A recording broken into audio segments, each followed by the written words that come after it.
we're gonna start out with saying, if I was standing in the beginning of time with the possibility of taking a general and panoramic view of the whole human history up to now, and the Almighty was to say to me, Martin Luther, which age would you like to live in? I would first take my mind by Egypt, and I would see Plato, Aristotle, Socrates, and Euripides all assembled around the coffin hall as they discuss the great internal issue of the day of the Roman Empire. But I wouldn't stop there. I would even move on up to the day of the Renaissance, and I will get a quick picture of all that the Renaissance had to offer to mankind and come with an eloquent cry that we have nothing to fear but fear itself. But I wouldn't stop there. Kindly enough, I would turn to the Almighty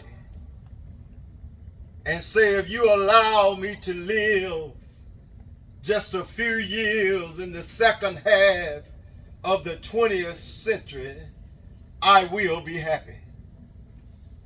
Now that's a strange statement to make, because the world is all mixed up.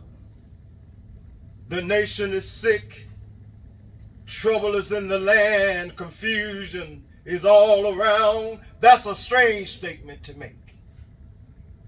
But I know somehow that only when it is dark enough can you see the stars. And I see God working in this period of the 20th century in a way that man somehow has a strange way of responding. Something is happening in our world.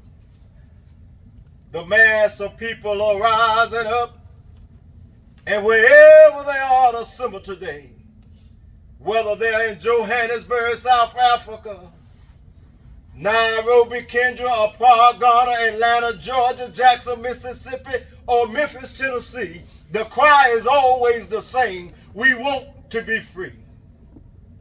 And God has allowed us to be here with you just to see what is unfolding. And I'm glad that He's allowed me to be in Memphis.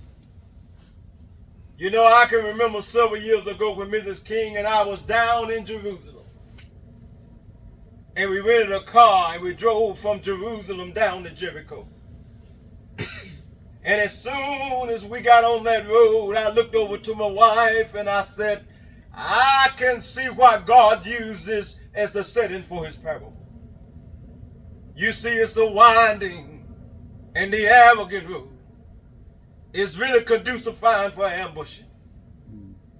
You see, you start out in Jerusalem, which is about 1,200 miles, or rather 1,200 feet above sea level. And by the time you drive down to Jericho, 15 to 20 minutes later, you're about 2,200 feet below sea level. Now that's a dangerous road. It came to be known in the days of Jesus as the bloody path. You know, it's possible that the priest and the Levites looked over that man on the ground and asked the question, I wonder, is the robber still around? Or is that man that's lying on the ground is just merely faking and acting like he had been robbed and hurt just to fool you over there, just to love you there for quick and easy seizure? The first question that the priest asked was, if I should stop and help this man, what will happen to all of the hours that I usually spend behind my desk every day and every week as a pastor? But then the Good Samaritan came by and he reversed the question. He said, the question is not if I stop and help this man in need, what will happen to all of the hours that I usually spend behind my desk every day and every week as a pastor? The question is not if I stop and help this man in need, what will happen to me? The question is, if I do not stop and help the sanitation workers, then what will happen to them? That's the question before us tonight. And also in the human rights revelation. If something isn't done and done in a hurry to bring the colored people to the world out of their long years of poverty, out of their long years of hurt and neglect, then this whole world is doomed. Now, I'm just glad that God has allowed me to be here with you to see what is unfolding. And I'm glad that he's allowed me to be in Memphis. You know, I remember several years ago when I was down in New York City, autographing the first book that I had written. And while sitting there autographing books, a black woman came up to me and she asked, was I Dr. King? And I was looking down writing, and I said yes. A few minutes later, I felt the beating in my chest. I had been stabbed by this demented woman. I was rushed to Harlem Hospital. It was a dark Saturday afternoon. And that blade had gone through, and the x-rays had revealed that the tip of that blade was on the edge of my main artery. And once that is punctured, that's the end of you. You drown in your own blood. Well, it came out in the New York Times the next morning that if I had a nearly sneeze, I would have died. Well, the day after my operation, after my chest had been opened and the blade had been taken out, they allowed me to move around in the hospitals in a wheelchair. Also, they allowed me to read some of the fine telegrams that I had received from all over the state, the nation, and the world. I read a few, but one of them I will never forget. I had received a visiting letter from the governor and the governor of New York City, but I forgot what that telegram said. I had received a visiting letter from the president and the vice president of the United States, but I forgot what those telegrams said.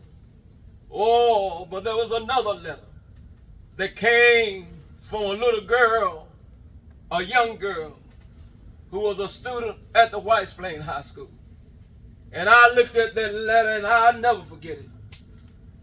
The letter simply stated, Dear Dr. King, I am a 9th grade student from the White Plains High School. And while it should not matter, but I would like to mention that I'm a white girl. She went on to say that I read in the paper of your misfortune. And I've also read that if you had a nearly sneeze, you would have died. Well, I'm simply writing you this letter to let you know that I am so happy that you didn't sneeze. And I want you to know tonight that I am too happy that I didn't sneeze, because if I had a sneeze, I wouldn't have been around here in 1960 when students all over the South started sitting in at lunch counters. And I knew right then as they were sitting in, they were taking the whole world back to those great days of democracy, which are dug deeply by the founding brothers and sisters. If I had a sneeze, I would have been around here in 1961 when black people of Birmingham, Alabama decided to straighten their backs up. And whenever men and women straighten their backs up, they're going somewhere, because a man can't rise your back unless it is bent. If I had a sneeze, I wouldn't have been around here in 1962. Try to tell America about a dream that I had had. Oh, I'm so glad that I didn't sneeze. Oh, but it doesn't matter now.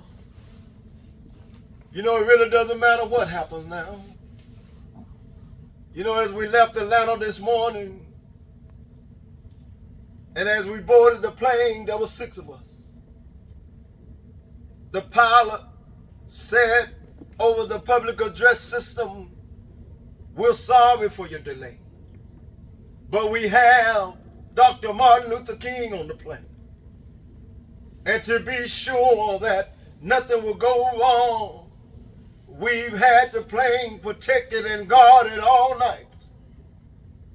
Then we got into Memphis, and some began to say of what would happen to me from some of our sick white brothers. Well, I don't know what will happen to me now. We've got some difficult days ahead. But it really doesn't matter with me now, because I've been to the mountaintop. And I don't mind, like anybody, I would like to live a long life. Longevity has its place. But I'm not concerned about that now. I just want to do God's will. And He's allowed me to go up to the mountain. And I've looked over and I've seen the promised land. I may not get there with you, but I want you to know tonight that we as a people will get to the promised land. So I say to you tonight, I'm not worried about anything. I'm not fearing any man. My eyes have seen the glory of the coming of the Lord. And in my conclusion, some of you may think about it, and even I think about it. And I don't think about it in a moral sense. But if any of you are around when I have to meet my day, I don't want a long funeral. And if you get somebody to deliver the eulogy, tell them not to talk too long. Tell them not to mention where I went to school.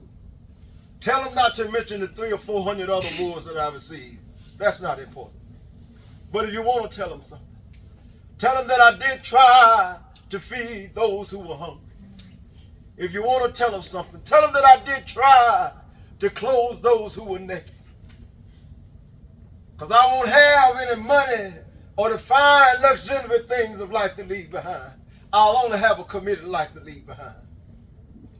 And even though we still face the difficulties of the day of tomorrow, I still have a dream.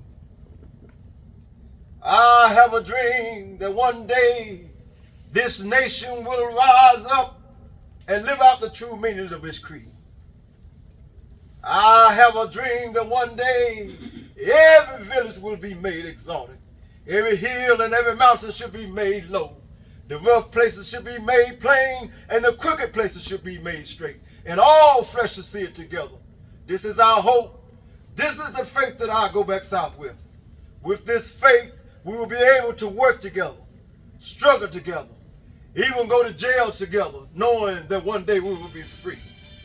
With this faith, we will be able to hew out all mountain of the spawn and staff. With this faith, I will go back. I will go down to transform and bring back. We're free at last. We're free at last. Thank God Almighty, we're free at last. Thank you. All right.